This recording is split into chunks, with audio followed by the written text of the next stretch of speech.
ஓம் நம சிவாய. தென்னாடுடைய சிவனே போற்றி, எந்நாட்டவர்க்கும் இறைவா போற்றி. சர்வம் டிவி நேயர்கள் அனைவருக்கும் யோகி ஜெயப்பிரகாஷின் அன்பான வணக்கங்கள்.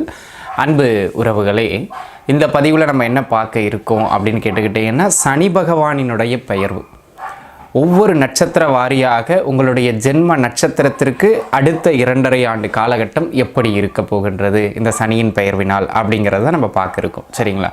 சரி, இப்போ சனி பெயர்வாக போகிறார். ஏன் நம்ம இதை முக்கியத்துவமாக பார்க்கணும் அப்படின்னு கேட்டிங்கன்னா, கோச்சார பலன் என்பது அளவு குறைவாக இருந்தாலும், ஒரு 10% உட்பட்டதாக இருந்தாலும், சனியினுடைய பெயர்வு அதில் மிக பலமானது. ஏன் அப்படின்னு கேட்டுக்கிட்டிங்கன்னாங்க, ஒரு ராசியில் நீண்ட காலம் இருக்கக்கூடிய கிரகம் யார் அப்படின்னு கேட்டிங்கன்னா அது சனி பகவான். 2.25 ஆண்டிலிருந்து அதிகபட்சம் 3 வருடம் வரை, அதாவது நம்ம ஏறத்தாழ 2.5 ஆண்டுன்னு சொல்கிறோம். ஒரு ராசியில் இருப்பார். ஒரு ராசியில் அவர் 2.5 ஆண்டு காலகட்டம் இருக்கின்ற பொழுது அந்த ராசியில் இருந்து சில பேருக்கு நன்மையையும் சில பேருக்கு தீமையும் தாக்கத்தை பலமாக வழங்குவார். அப்பேற்பட்ட ஒரு வல்லமை பொருந்திய கிரகம், கோச்சார கிரகங்களிலேயே மிகவும் பலமான பலன்களை வழங்க வேண்டிய ஒரு கிரகம் அப்படின்னா அது சனி பகவான் தான். அந்த சனி பகவான் ஏற்கனவே கும்ப ராசியில் வீற்றிருக்கின்றார். அந்த கும்ப ராசி அவருடைய சொந்த வீட்டிலிருந்து தற்பொழுது மீன ராசிக்குள்ளாக பெயர்வு பெற இருக்கின்றார்.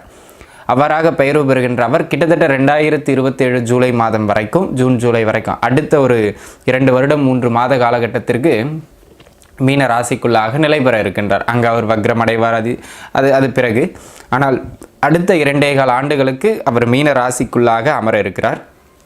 அவ்வாறாக மீன ராசிக்குள்ளாக பயிற்சியாகின்ற இந்த சனி பகவான் எப்பொழுது பயிற்சி ஆகின்றார் என்று கேட்டால் 2025 இந்த ஆண்டு மார்ச் மாதத்தினுடைய 29ஆம் தினமன்று கும்பத்திலிருந்து மீன ராசிக்குள்ளாக பெயர்வு பெறுகின்றார். இவ்வாறாக பெயர்வு பெறுகின்ற இந்த சனி பகவான் ஒரு சுப வீடு, அதாவது சுக்கிரன் உச்சம் பெறுகின்ற வீடு, இன்னொரு சுபகிரகமான குருவின் வீடான அந்த மீன வீட்டுக்குள்ளாக பெயர்வு பெறுகின்ற சனி பகவானால் உங்களுடைய நட்சத்திரத்திற்கு எங்கெல்லாம் சிறப்பு, எங்கெல்லாம் நீங்கள் கவனமாக இருக்க வேண்டும் அப்படிங்கிறது விலாவாரியாக பார்க்கலாம். தொடர்ந்து வாருங்கள்.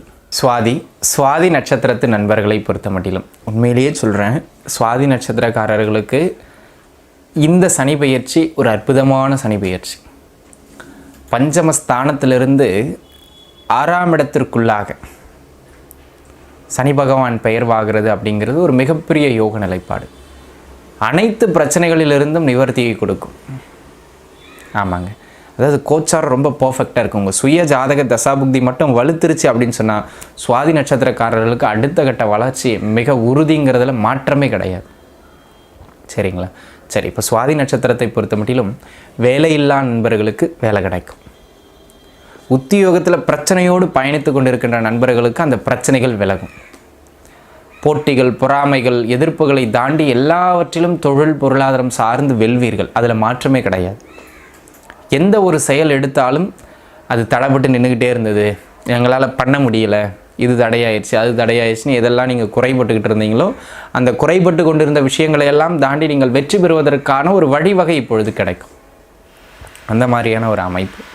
ப்ரமோஷன் இல்லாமல் இருந்தவங்க அல்லது சம்பள உயர்வு இல்லாமல் இருந்தவங்களுக்கு, அதாவது உங்களுடைய வேலை சார்ந்து ஒரு சிறப்பு இல்லாமல் இருந்த நண்பர்களுக்கு அந்த வேலை சார்ந்து ஒரு நல்ல நகர்வு கிடைக்கக்கூடியது மாதிரியான ஆகச்சிறந்த காலம் இது. அதில் எந்த மாற்றமும் கிடையாது. அது மட்டும் இல்லாமல் அன்பு நண்பர்களே, இந்த காலகட்டத்தை பொறுத்த மட்டிலும் தொழில் செய்து கொண்டிருப்பவர்கள், தொழிலில் பின்னடைவாக இருப்பவர்கள், தொழில் முன்னேற்றம் பெறாமல் இருப்பவர்கள் அனைவருக்கும் இந்த காலகட்டம் அற்புதமான வளர்ச்சியை பெற்றுத்தரும். அடுத்த கட்டத்தை நோக்கி நீங்கள் நகருவதற்கான எல்லா அமைப்புகளும் உங்கள் முன்விரியும். நீங்கள் என்ன செஞ்சுக்கிட்டு இருக்கீங்களோ அதிலிருந்து அடுத்த கட்ட வளர்ச்சி. வருமான ரீதியாக 4 காசு கையில் பார்க்கக்கூடிய ஒரு பொன்னான காலம் இது. என்னெல்லாம் தீரும்? கடன் தீரும், நோய் தீரும். யாரெல்லாம் இந்த ஹெல்த் இஷ்யூவில் அவதிப்பட்டுக்கிட்டு மருத்துவ செலவுக்கு மேலே மருத்துவ செலவு, உடம்புல தொந்தரவுகள்னு அனுபவிச்சுக்கிட்டு இருந்தீங்களோ அந்த அமைப்புகள்லாம் குறையும். தசாபுக்தி நல்லா இருந்தால் கம்ப்ளீட்டாக 0வே ஆயிரும். கவலைப்படுறதுக்கான அவசியம் இருக்காது. ஆக அன்பு நண்பர்களே, இந்த காலகட்டத்தை பொறுத்த முடியலும் அடுத்த கட்ட நகர்வுக்கான ஒரு நல்ல அமைப்புகளை ஏற்படுத்தி கொடுக்கக்கூடியது மாதிரியான சிறப்பு மிகுந்த காலம் இது. தொட்டதெல்லாம் துலங்கும், எல்லாவற்றிலும் மேன்மை. திருமண முயற்சிகள் வெற்றி பெறும். கடன் தொந்தரவுலேருந்து கம்ப்ளீட்டாக வெளில வர்றதுக்கான வழிகள் எல்லாம் கிடைக்கும். கீழே போயிட்டு இருந்த கிராஃப் எக்கனாமிக்கலி மேல் நோக்கி போக ஆரம்பிக்கும். உறவுகளோடு இருந்து வந்த கசப்புக்கள் பிள்ளைகளோடு கூட இருந்து வந்த மனஸ்தாபங்கள் அனைத்தும் தீரும். வெளிப்படையாக சொல்லணும்னா சுவாதி நட்சத்திரக்காரர்களுக்கு பிரச்சனைகளிலிருந்து விடுபட்டு ஒரு பொன்னான எதிர்காலத்தை நோக்கி பயணப்படுகின்ற ஒரு ஆரம்ப புள்ளியாக இந்த சனி பெயர்ச்சி அமையும். இது மட்டும் இல்லை, ஏனைய கிரக பெயர்ச்சிகள் அனைத்தும் உங்களுக்கு பர்ஃபெக்டாக இருக்குது. ஸோ நீங்கள் பண்ண வேண்டியது தெளிவான ஆட்டிடியூடோடு சிந்தித்து செயலாற்றுங்க, சரியான முறையில் பயன்படுத்திக்கிட்டிங்கன்னா இந்த பீரியட் மிக சிறப்பான பீரியட் அப்படிங்கிறதுல எந்த மாற்றமுமே இல்லை. ஆமாம் நண்பர்களே, உங்களுடைய முயற்சிகள் அனைத்தும் அடுத்த கட்டத்தை நோக்கி வளர்ச்சியை கொண்டு போகக்கூடிய ஒரு அமைப்புகளில் இது அமையுங்கிறதுல மாற்றம் கிடையாது. நன்றாக இருக்க போகிறீங்கிறதுலேயும் மாற்றம் கிடையாது. வீடு கட்ட முயற்சி பண்ணி தடையாக இருந்தவங்களுக்கு வீடு கிடைக்கும். வண்டி வாகன சேர்க்கைகள் சிறப்பாக இருக்கிறது. கணவன் மனைவி பிரச்சனைகளுக்குள்ளாக போய்கிட்டு இருந்த மன வாழ்க்கையில் ஒரு தென்றல் காற்று வீச ஆரம்பித்து சுமூகத்தன்மை ஏற்படும். ஆக எல்லா விதத்திலேயுமே உங்களுக்கு ஒரு நல்ல மேன்மையை வழங்கக்கூடியது மாதிரியான அமைப்புகளுக்குள்ளாக இந்த காலகட்டம் அமைகின்றது அப்படிங்கிறத தான் நீங்கள் புரிஞ்சு பார்த்துக்கிடணும். ஆக ஓவராலாக அன்பு நண்பர்களே, இந்த காலகட்டம் சகலத்திலும் மேன்மையை தரும், தொட்டது எல்லாவற்றிலும் ஏற்றத்தை தரும் அப்படிங்கிறதுல எந்த விதமான மாற்று கருத்துமே கிடையாது. உங்கள் உழைப்புக்கு இது வரைக்கும் கிடைக்காத ரெக்கக்னேஷன் இப்போ கிடைக்கும்.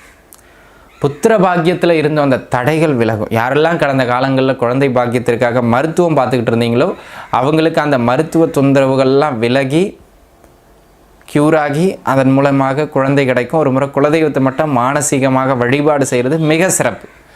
ஆக அன்பு நண்பர்களே, இந்த காலகட்டம் அனைத்திலும் மேன்மையை தரும். பெரிதாக நீங்கள் இங்கே கவனமாக இருக்கணும், அங்கே கவனமாக இருக்கணும் அப்படிங்கிற ஒரு எச்சரிக்கை மணியெல்லாம் பெருசாக எதுவும் இல்லை.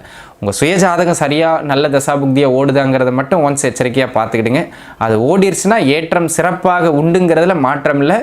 அனைவரும் நன்றாக இருப்பீர்கள். வாழ்க வளமுடன். நன்றி.